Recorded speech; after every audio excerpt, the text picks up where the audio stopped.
ప్రతిఘటనలను ఎదుర్కొంటూ జీవన పోరాటంలో గెలిచిన గొప్ప మనిషి యొక్క పదదర్శకంలో మనమందరం నడవటం మన అందరి అదృష్టం. సాధారణ కుటుంబంలో జన్మించి అసాధారణ శక్తిగా ఎదిగిన వ్యక్తి తాలూకు జీవన గమనాన్ని మనం అర్థం చేసుకొని స్ఫూర్తిని పొందవలసిన ఆవశ్యకత ఎంతకైనా ఉంది. హరికృష్ణ సార్ గారి జీవితం తెరిచిన పుస్తకం అయినప్పటికీ మనం ఇంకా చాలా పుటలను తెలుసుకుని తీరాలి.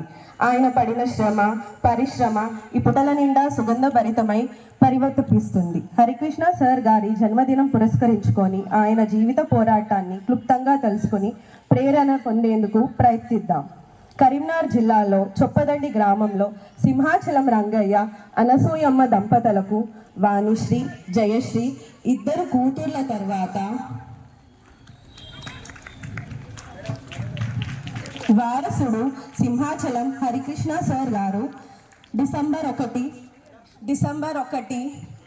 1973లో జన్మించారు.